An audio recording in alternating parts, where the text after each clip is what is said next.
Boa tarde a todos. Boa noite, né, para quem vai estar nos assistindo. Primeiramente, parabenizar aí, né, a vocês por estarem participando da 12ª Semana Acadêmica Sucroalcooleira, com o tema Atualidades no Setor Sucroenergético, promovido pela UENS, tá? Que é uma universidade referência no Brasil, referência principalmente na região centro-oeste, né, mas se tratando do Mato Grosso do Sul, com certeza aí está entre as top 3, top 4 aí do estado, tá? Então, parabenizar aí a todos vocês por estarem participando do evento e também agradecer, tá, a professora doutora Simone Cândido por ter realizado o convite para estar participando aqui para ministrar essa palestra, tá? E também pela oportunidade, né, em poder disseminar a cultura de segurança, algo que eu faço com muito prazer e que com certeza vai agregar muito para a vida de todos vocês que estão participando aqui, tá? Assim espero. Quem sou eu, tá? Meu nome é Lucas,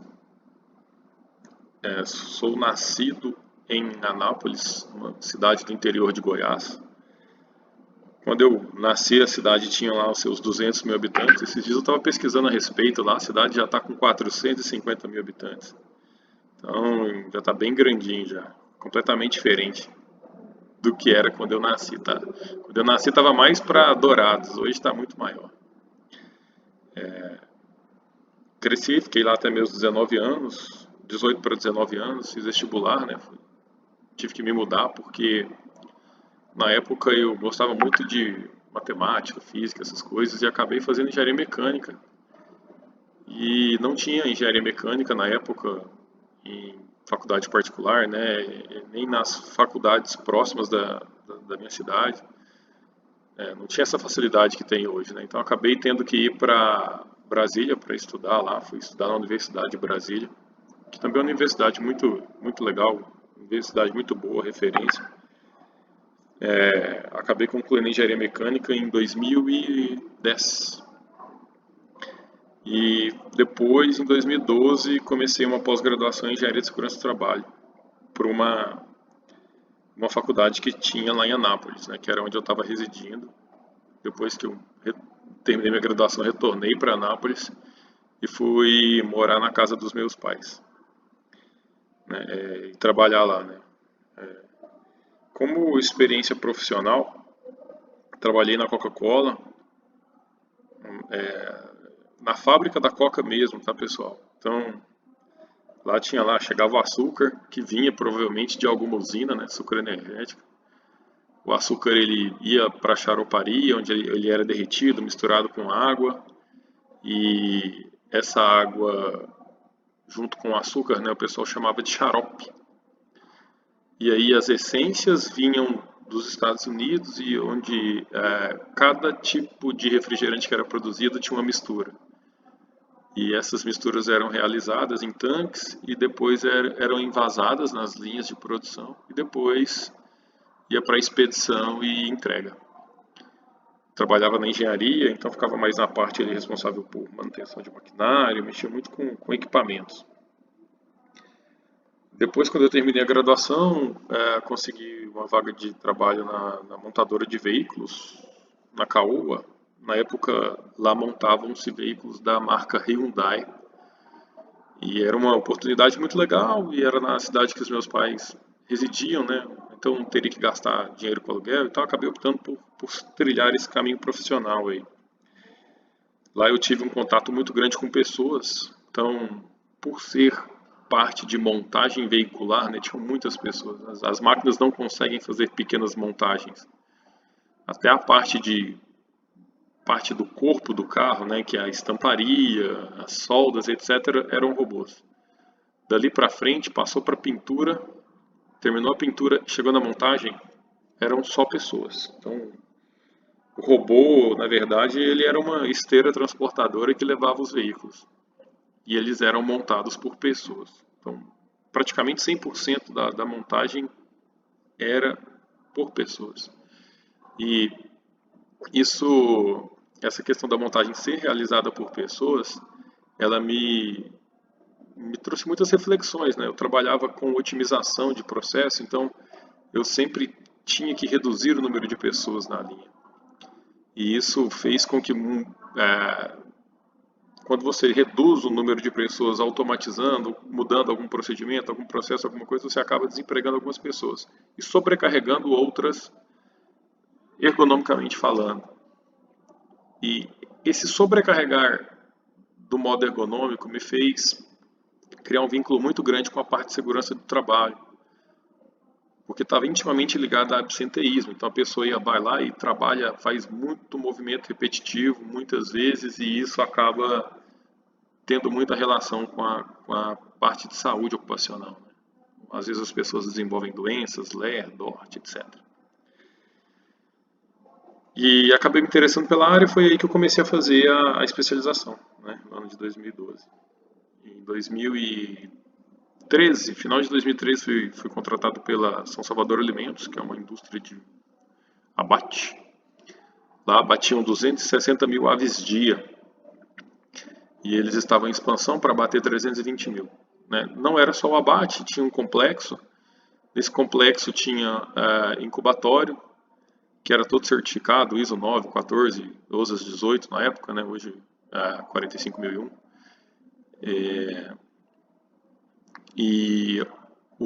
Quando eu saí de lá, eles estavam construindo uma matrizeira e a criação de postura. Já existia também uma fábrica de ração e a fábrica de farinha ficava dentro da unidade de abate. Então lá tinham praticamente 4 mil colaboradores, muito movimento repetitivo também, muita ergonomia, universo de segurança muito grande lá dentro, assim, relacionado à prevenção de doenças. Tive a oportunidade de trabalhar lá durante um ano, foi uma grande escola para mim. Depois recebi um convite, entrei no setor sucroenergético, né, de fato.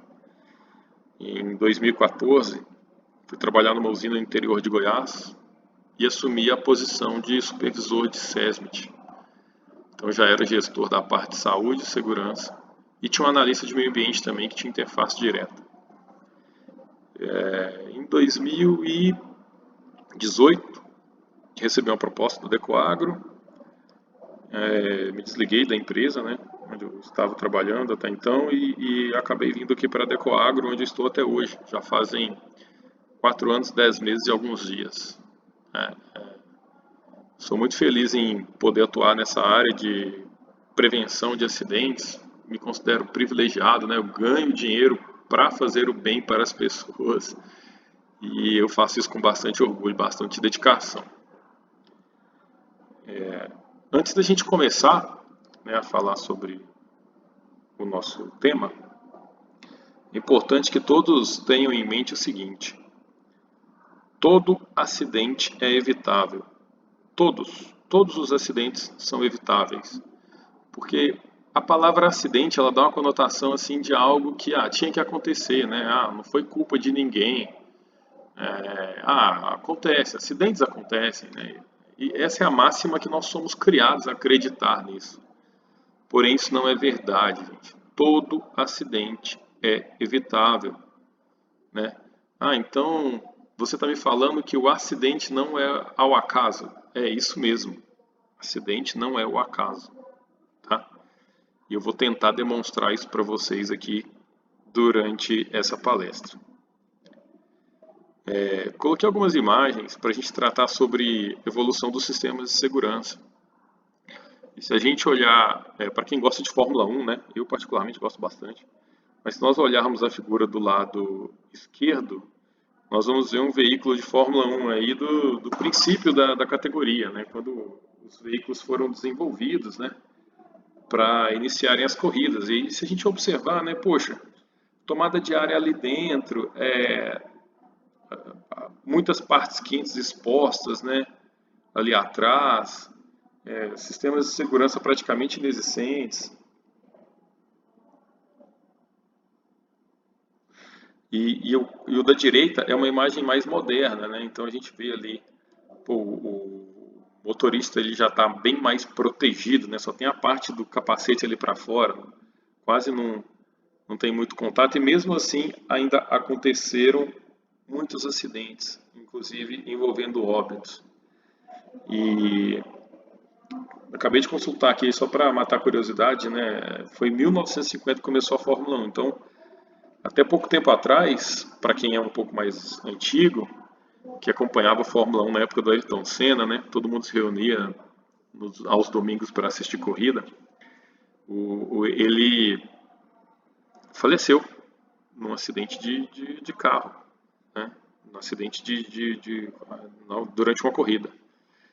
E quando a gente observa a evolução dos sistemas de segurança, a gente vai vendo que eventos trágicos eles vão trazendo implementações de soluções, né? Quantas pessoas morreram antes que levaram ao desenvolvimento de sistemas de segurança?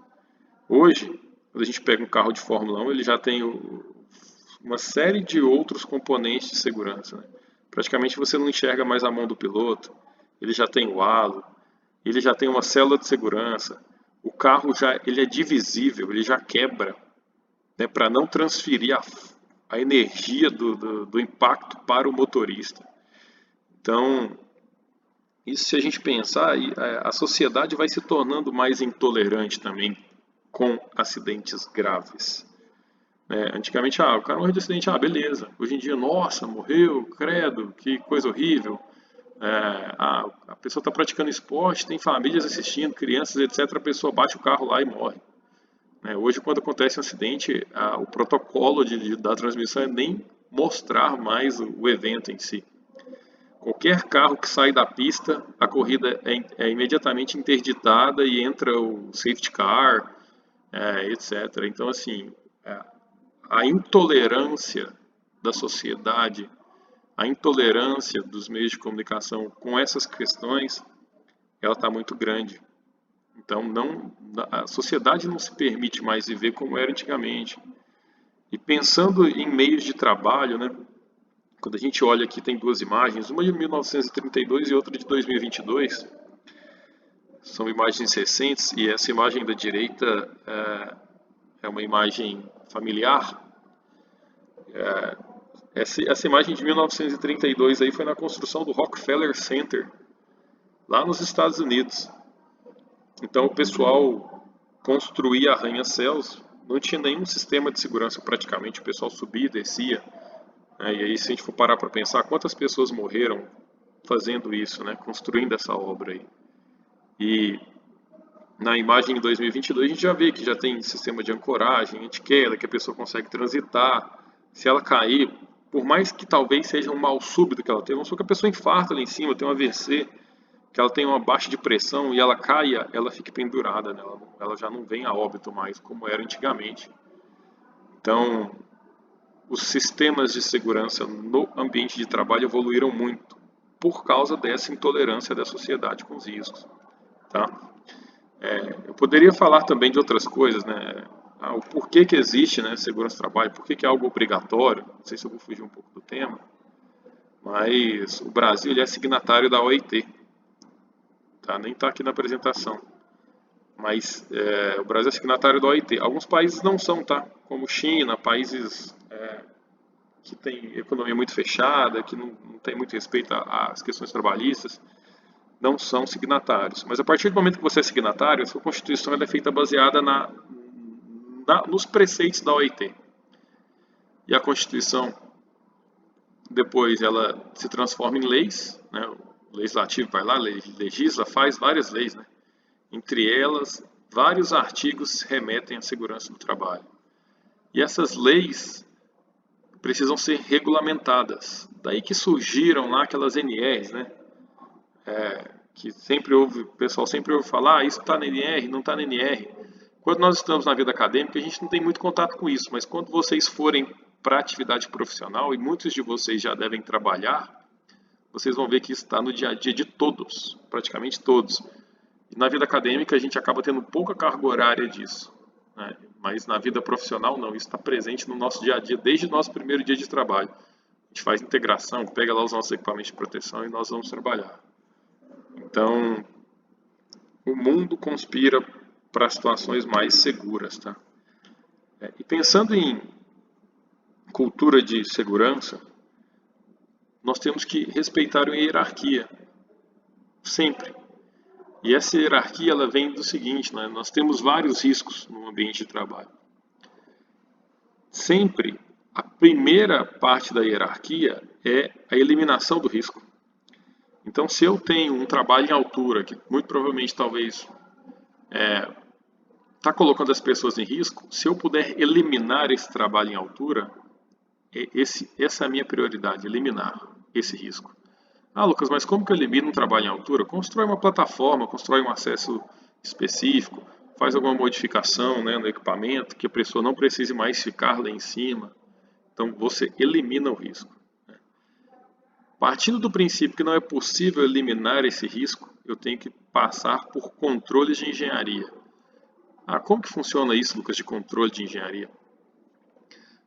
Se eu tenho algum produto químico ali que causa alguma doença ocupacional, algum problema nas pessoas que estão trabalhando naquele ambiente, eu preciso fazer alguma forma de engenharia de reduzir esse risco para algo aceitável.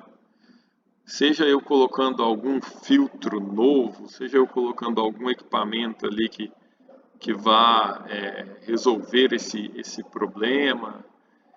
E se eu não consigo fazer isso através do controle de engenharia, eu posso fazer controle administrativo. O que seria o controle administrativo? O controle administrativo seria eu controlar os acessos das pessoas, né? Fulano vai ficar lá só 2 horas, depois vai ter a troca por outro.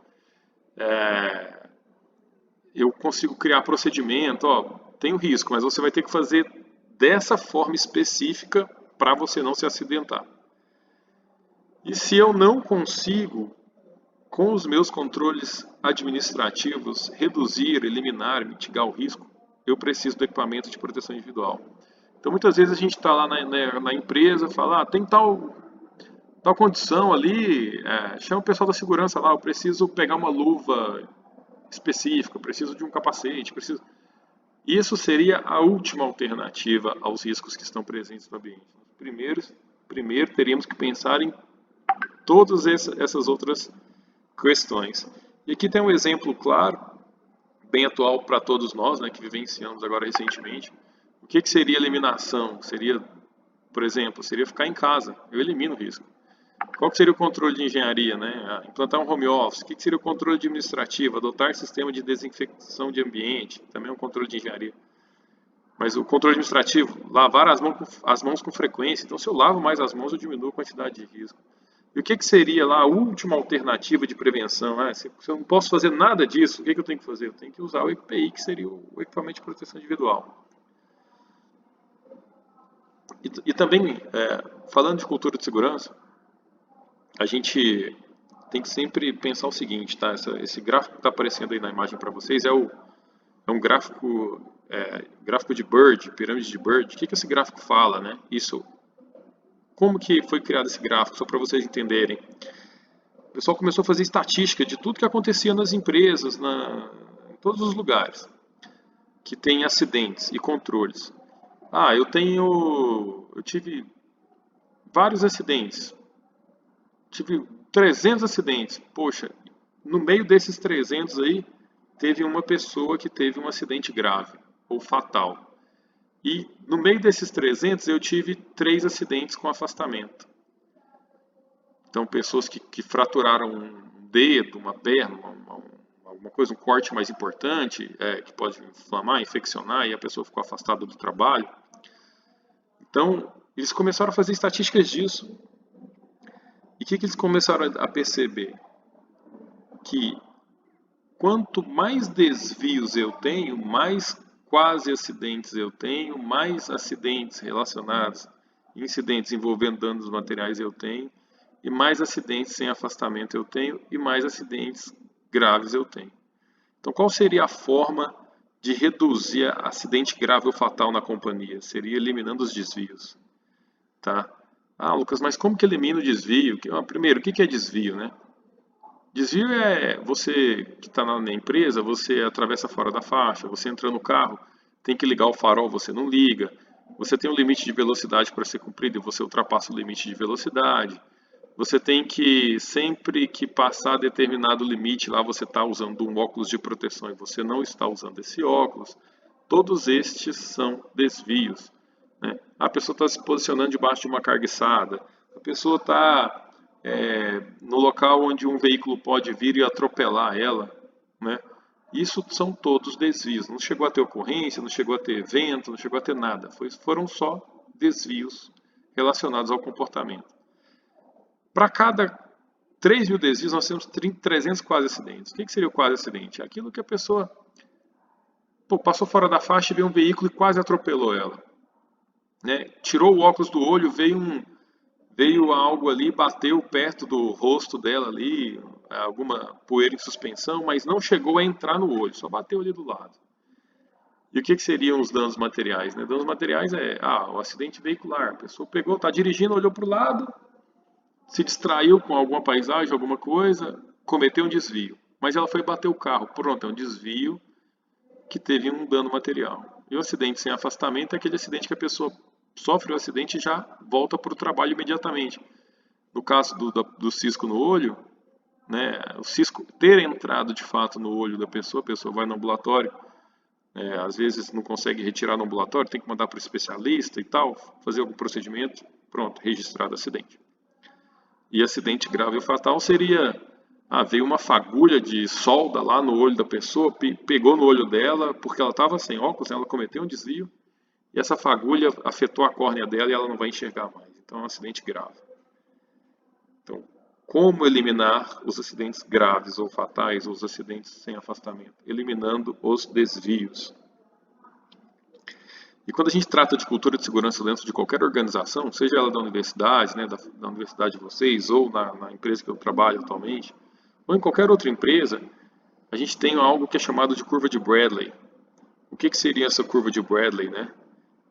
O comportamento das pessoas, eles ditam a cultura que você tem instalado.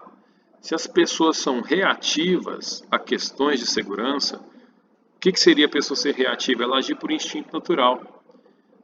O que seria o instinto natural? Ela faz aquilo que ela está acostumada, né? Que ela sempre se sujeitou a fazer, não, não se preocupa em fazer o que é certo, ela faz o que ela acha que deve fazer ali no momento. E tem também algo que já é mais evoluído dentro da cultura de segurança, que é a cultura da dependência, né? Se você pega o reativo, que é uma pessoa que não faz nada relacionado à segurança, você tem o dependente. O que seria o dependente? Ele precisa sempre ter alguém chamando a atenção dele para fazer as coisas que são corretas.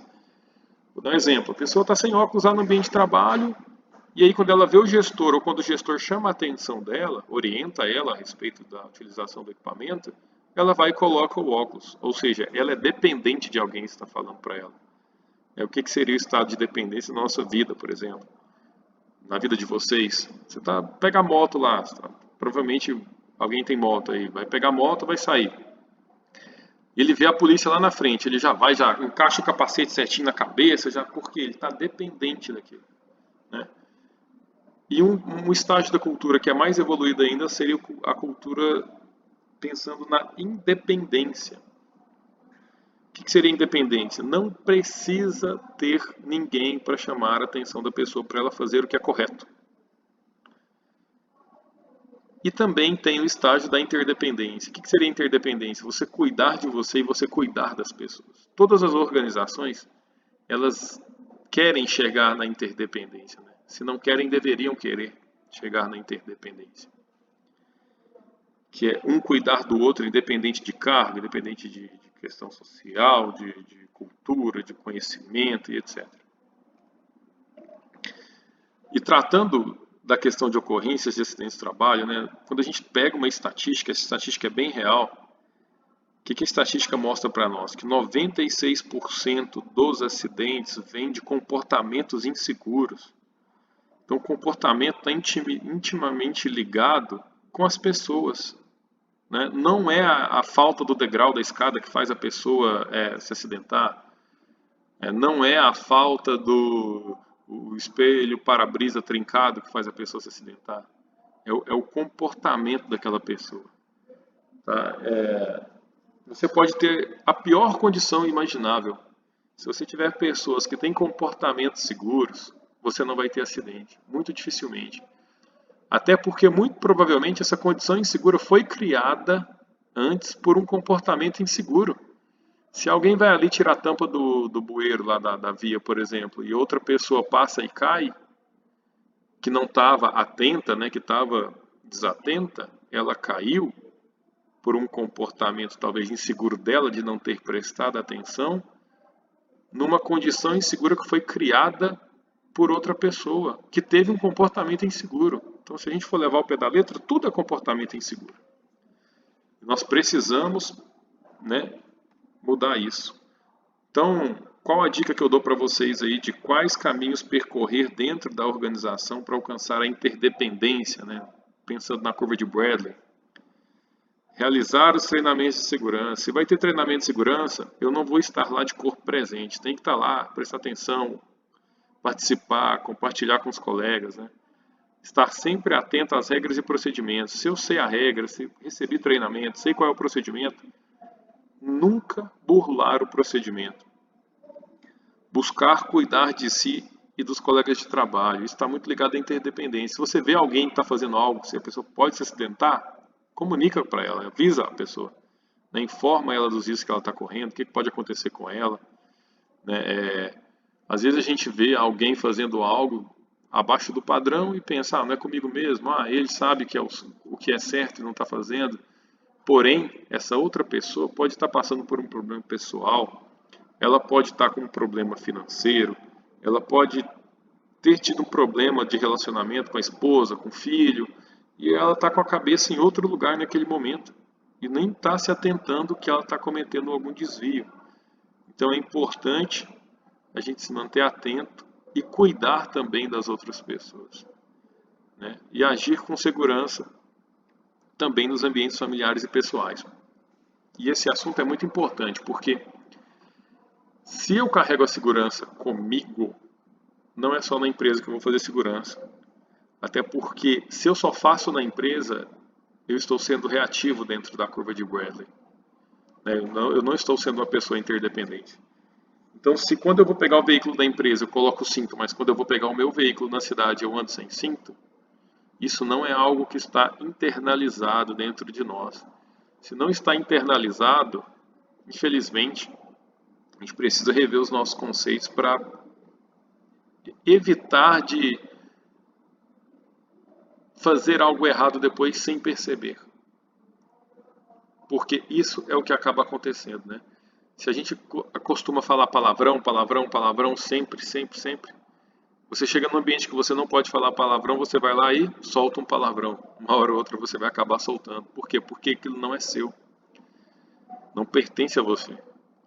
O que pertence a você é ser do jeito que você é na maioria do tempo. Na maioria do tempo, muitas vezes, a gente está mais à vontade, né? Da mesma forma, a pessoa que costuma rotar, almoça e arrota em casa lá. Chega uma hora ela está no ambiente de trabalho e ela come alguma coisa e solta um arroto sem querer. Por quê? Porque ela está habituada a fazer aquilo. Então nós temos que criar o hábito de fazer segurança também na nossa vida pessoal. Para quando a gente for para o ambiente de trabalho, a gente já está preparado para isso. Em todos os aspectos, tá? E não se enganem, vocês vão sofrer um choque cultural muito grande. Sair do ambiente escolar, sair do ambiente de academia e entrar na empresa, vocês vão ver que, poxa, tem um universo aqui por trás de cuidado que a empresa tem conosco que eu nunca imaginei. Tem uma série de obrigações, de questões legais, que a empresa me cobra, que meu gestor me cobra, que eu nunca imaginei que fosse passar por isso, tá? Então, já seria bom vocês entrarem com isso incorporado. E falando também sobre tomada de decisão consciente, tá? E eu estou falando de tomada de decisão consciente, eu poderia falar tomada de decisão especificamente, mas não. E depois, no final dessa palestra, vocês vão entender o porquê de tomar decisão consciente, tá? E eu faço uma pergunta para vocês refletirem. Quem aqui considera que dirige de forma segura? Quem dirige de forma segura? E aí eu coloquei algumas perguntas para nos auxiliar aqui a fazer essa reflexão. Sempre utilizamos o cinto de segurança? Sempre que você que está me ouvindo aí do outro lado, se você vai sair de carro, você utiliza o cinto de segurança? Quem anda de moto sempre utiliza o capacete? Sempre que vai virar o carro na via ou a moto, né, sinaliza com a seta? Sempre. Estou falando sempre. Os limites de velocidade das vias são respeitados? Toda vez que eu entro num carro, vou sair na via lá, eu respeito o limite de velocidade? Para quem mora ou já frequentou cidade maior, né, eu sempre passo no sinal verde, nunca passo em sinal vermelho. Eu sempre estaciono no sentido correto da via, sempre estaciono em local permitido, nunca estacionei na garagem de ninguém, nunca estacionei em lugar de idoso, em lugar de cadeirante. Então, será que nós dirigimos de forma segura? Quem aqui considera que dirige de forma insegura? E eu espero que todos vocês estejam fazendo uma reflexão agora e pensando assim, poxa, eu não dirijo de forma segura, né? A gente para pensar, lê o questionamento e fala, pô, eu preciso melhorar. De fato, eu não dirijo de forma segura. Mas aí eu faço uma pergunta, por que que nós não nos sentimos inseguros dirigindo de forma insegura? Se eu não uso cinto, por que que eu não me sinto inseguro de não usar o cinto? Ah, só vou na padaria ali rapidinho, por que que eu não me sinto inseguro de fazer isso? De tomar essa atitude, né? De fazer isso. O que que me leva a não sentir insegurança ao fazer isso? Vocês já pararam para pensar sobre isso?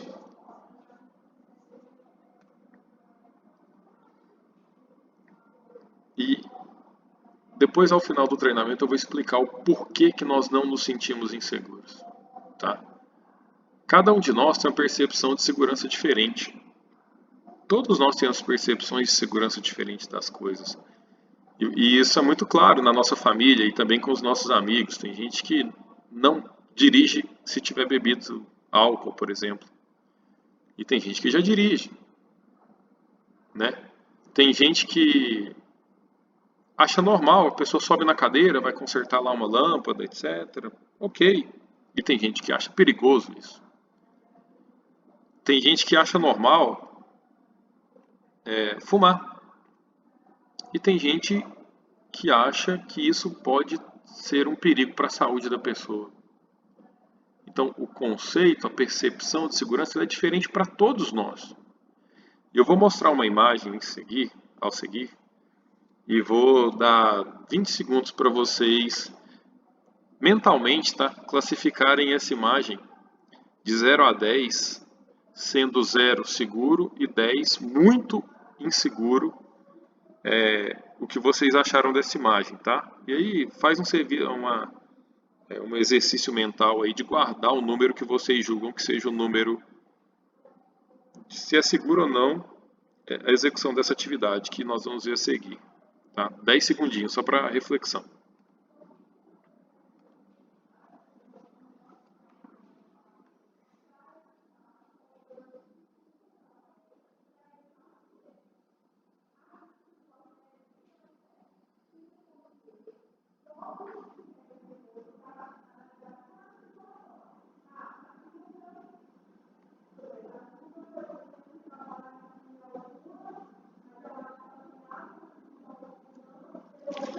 Pronto.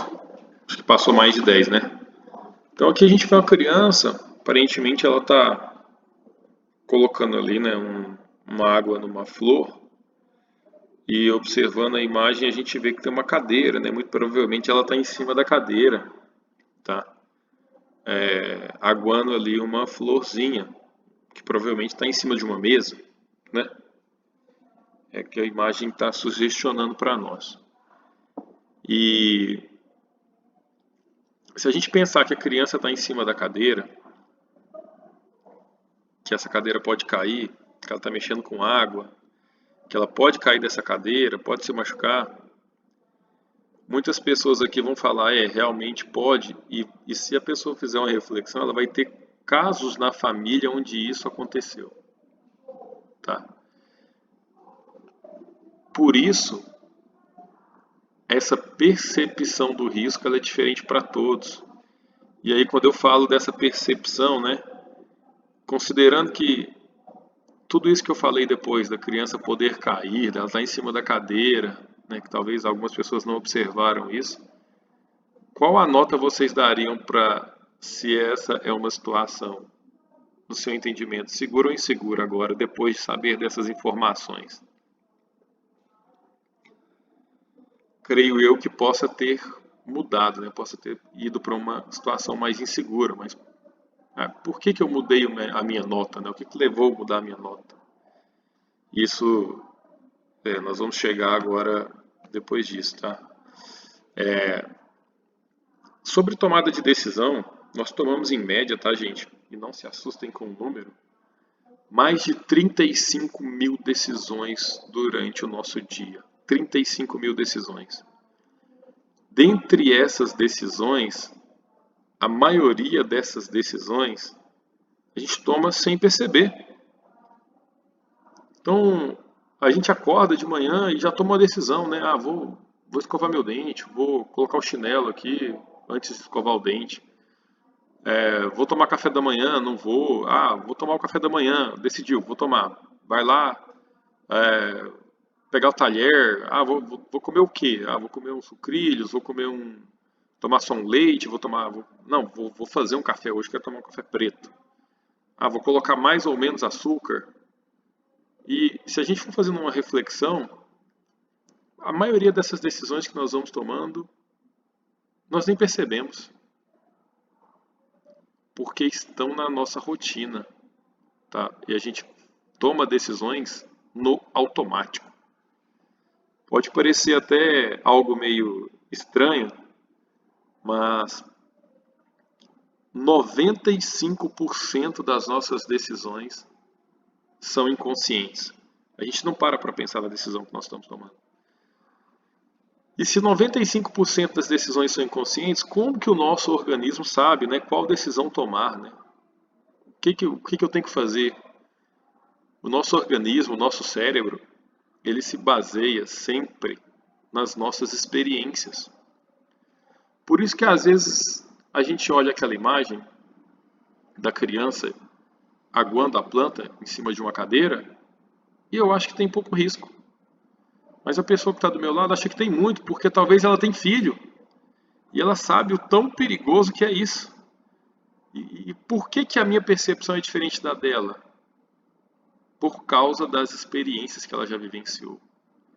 Então, muitas vezes, nós fazemos coisas baseadas no automático e nas experiências que nós tivemos, né? Se eu entro num rio para nadar e eu sei nadar, já entrei em outros rios outras vezes e nunca me afoguei, eu vou lá e vou entrar e vou sair. E tomei a decisão de entrar, né? Talvez até inconsciente. Mas se alguém já entrou ou se eu já me afoguei alguma vez no passado, eu vou tomar muito cuidado ao entrar nesse rio. Vou redobrar minha atenção, vou pensar se preciso de fato entrar ou não. Então, essa experiência, ela dita muito o ritmo, ela dita muito a forma como eu vou tomar minha ação. E a ideia, gente, é sempre sair do automático.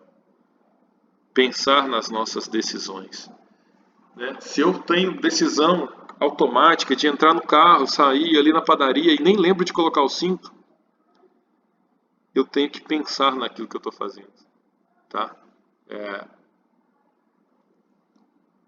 Várias tomadas de decisão também, gente, elas são influenciadas, tá? E aqui eu estou falando do Titanic. Para quem já assistiu o filme, né? O filme é muito famoso, acho que deve ser um dos campeões de bilheteria até hoje. Acho que perde só pro Avatar. Titanic, ele era o maior navio da época, tá? Não sei em que ano que ele foi construído, mas vocês poderiam pesquisar aí, dar uma olhada. E era um navio muito grande, muito luxuoso, com motores potentes. E a promessa era fazer a viagem Europa e América, né, Estados Unidos, no menor tempo possível e com o maior conforto dos passageiros. E ao ser construído, saíram várias manchetes, né, do Titanic. Quais as manchetes que saíram do Titanic, né? Navio inaufragável, tá escrito, né? Se vocês pesquisarem na internet, vocês vão ver. Menor tempo de viagem até a América. Então foram saindo várias notícias que influenciam nas decisões das pessoas. E o capitão do Titanic, sabendo disso, dessa responsabilidade, no primeiro, na primeira navegação do navio, ele queria bater o recorde já, né, saindo da Europa e indo para os Estados Unidos. E durante a viagem, era uma noite fria e existiam vários icebergs no caminho. E ele, influenciado por toda essa responsabilidade, né, por toda essa pressão da mídia, pressão também dos passageiros, que existiam muitos passageiros poderosos, ricos, que queriam fazer parte desse feito. Ele, após ser avisado várias vezes de vários icebergs pelo caminho, ele tomou uma decisão consciente de não diminuir a velocidade e não mudar a rota do navio, né? Então, fatores externos também influenciam nas nossas decisões. E essas decisões, gente, nesse caso específico, ela levou ao naufrágio do maior navio da época, navio mais seguro já construído na história da humanidade. Naufragou na sua primeira viagem. Mais seguro da humanidade até então, tá? Ele naufragou, o navio já era. E as pessoas morreram, inclusive o capitão. Então, assim, uma história muito triste, que partiu de uma decisão consciente. E, e por que ele toma essa decisão, né, de assumir esse risco? Porque ele teria um retorno. Qual seria o retorno, né? Ele seria mais reconhecido internacionalmente, falando da mídia. Ele seria a pessoa que fez o primeiro, que navegou a primeira vez no maior barco do mundo na época. Então ele era uma pessoa da alta sociedade, o capitão do navio, e ele não queria perder prestígio. Então ele teria um retorno disso. E ter retornos imediatos nos fazem correr riscos. E esse correr risco, ele pode causar um prejuízo muito grande, né? Então, quando eu falo aqui, né, façam sempre escolhas conscientes e seguras. Saiam do automático, né? Coloquei até uma imagem aqui, tá? Risco retorno. Se eu estou atrasado para ir para minha aula, por exemplo, né, dia de prova, a professora, só deixa entrar até às 7h10. Quem chegar depois perde a prova. Você sai atrasado do trabalho naquele dia específico, o ônibus atrasou, teve algum problema lá em casa, na sua casa, não conseguiu chegar, o que você faz? Monta na moto, pede carona para alguém. Aí a pessoa está sem capacete, você fala, não, vamos assim mesmo. E corre, acelera, vamos embora. E o que pode acontecer no meio do caminho? Você pode bater a moto, né? Você vai resolver um problema pontual, que seria o problema de chegar atrasado, de ter essa questão de ter que se articular com o professor, ter que negociar com ele uma nova prova, ou ter que fazer com que ele autorize a sua entrada depois do horário. Ou seja, você tem um benefício que seria esse, né? Chegar no horário, mas você aumenta muito os riscos. E ao tomar essas decisões, inclusive no ambiente de trabalho, no nosso ambiente profissional, quando a gente improvisa uma ferramenta porque a ferramenta adequada está longe ou nós não temos ela ali no momento, quando a gente tem um benefício disso. Você consegue entregar mais rápido, o seu chefe às vezes vai ficar feliz com você, né? Por você ter entregue o trabalho, porém, o custo disso pode ser alto. Você pode se machucar, você pode perder um dedo improvisando um equipamento, improvisando um macaco. Você pode perder, pode cair uma carga em você. O local de passagem está tendo içamento, ele está interditado. Você fala, não, vou passar ali rapidinho porque eu preciso chegar do outro lado. Só que se eu for dar a volta, eu vou demorar meia hora para dar a volta, mas eu quero chegar do outro lado porque eu tenho que coletar uma amostra para fazer a análise. E se eu não coletar essa amostra para fazer a análise até em 20 minutos, o processo pode ser prejudicado e pode acontecer alguma coisa. E aí você decide passar embaixo dessa carga. e essa carga cai, você morre. E se você pula e passa e não acontece nada, o que acabou de acontecer? Você acabou de ter uma experiência positiva, descumprindo um procedimento, descumprindo uma norma, assumindo um risco. E essa experiência positiva vai fazer com que você assuma mais riscos e comece a agir no automático, que era aquilo que nós estávamos falando no começo do treinamento. Então, experiências ditam o nosso ritmo de vida se nós não sairmos do automático. Então, a tomada de decisão consciente e segura, ela está ligada às nossas experiências passadas. Então, sempre, gente, façam reflexões a respeito do que poderia acontecer com você ou que já aconteceu com um colega. Use a experiência negativa do seu colega a seu favor, né? Se você vê o colega que fez algo inadequado e sofreu uma consequência ruim, usa isso a seu favor, tá? Isso serve para todos. O nosso cérebro ele é dividido, né? Isso quem fala não é o Lucas, né? Isso quem fala é a ciência, a parte de medicina. Então, o nosso lado esquerdo do cérebro, ele é um lado mais absolutista, ele é mais ligado à razão, à informação, a dados. E o lado direito do nosso cérebro, ele é ligado a sentimentos e emoções. Então, se algo aconteceu e me trouxe uma experiência negativa, isso está gravado no meu cérebro. Esse sentimento ruim vai ficar lá e isso vai me proteger de me machucar ou machucar outras pessoas. Tá? Então, muitas vezes, né, muitos dados, a gente ouve dados, os dados entram na nossa cabeça o tempo todo, está entrando dado na minha cabeça, na sua, vocês estão assistindo essa palestra, vocês estão assimilando vários dados diferentes. Né? Falei da pirâmide de Bird, falei do gráfico de Bradley, da curva, né? Falei da tomada de decisão, falei da questão do Titanic, então enfim, poderia usar uma série de exemplos aqui de dados que vocês receberam hoje. Nós ouvimos dados, tá? Mas nós sentimos emoções. Se você não é tocado, se você não é movido àquilo, se algo não toca o seu coração, isso vai entrar no ouvido e vai sair no outro. Isso para você tanto faz, né? E isso não vai mudar a sua forma de agir, tá? A mensagem que eu quero passar para vocês é: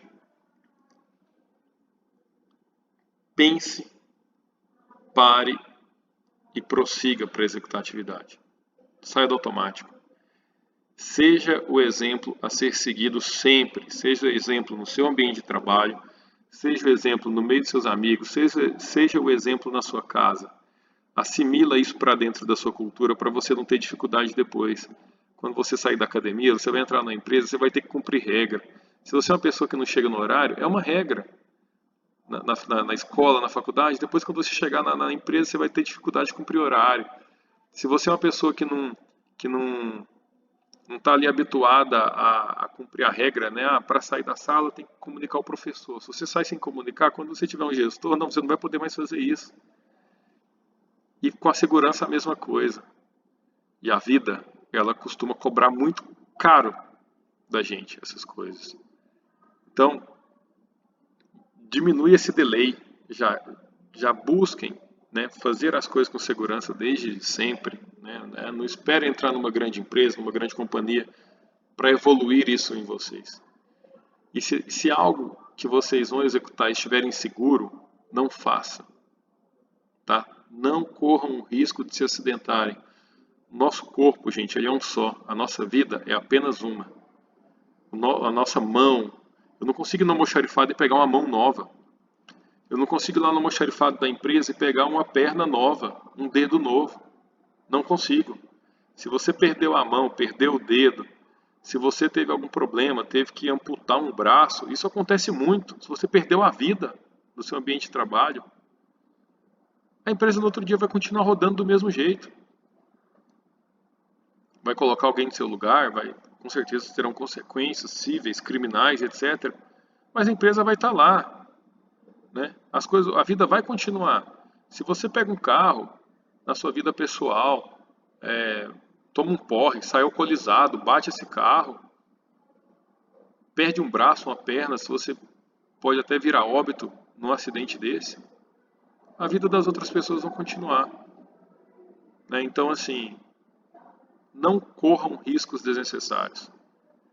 Antes de tomar uma ação, por mais que você esteja pressionado, como foi no caso do Titanic, reflita, pense, depois execute. Vamos todos sair do automático, tá? Queria agradecer a oportunidade, por vocês estarem me escutando, por ter participado da vida de vocês. Para mim, eu faço isso com muito orgulho, tá? Sempre estou falando de segurança. Estou há mais de 10 anos trabalhando na área. Já falei, não sei se eu já falei no começo, mas sou um privilegiado, né? Ganho dinheiro para fazer prevenção de acidentes com as pessoas, para fazer o bem para as pessoas. Apesar de muitas vezes as pessoas, né, taxarem o pessoal da segurança como, eles são ruins, eles ficam me dedurando lá para o meu gestor, eles são meus inimigos, mas podem ter certeza, todos trabalham para que vocês retornem para casa da forma como chegaram na companhia, né, no ambiente de trabalho. Então tenham o pessoal da segurança como amigo de vocês e nunca como inimigo. Acho que era isso. Um abraço, sucesso na vida acadêmica de vocês, sucesso na vida profissional. E se alguém quiser, né, fiquem à vontade, vocês podem me procurar no LinkedIn, Facebook, no Instagram, me adicionem. Estarei sempre disposto a conversar sobre o tema e ajudar vocês no desenvolvimento da vida pessoal e profissional. Tá? Um grande abraço a todos.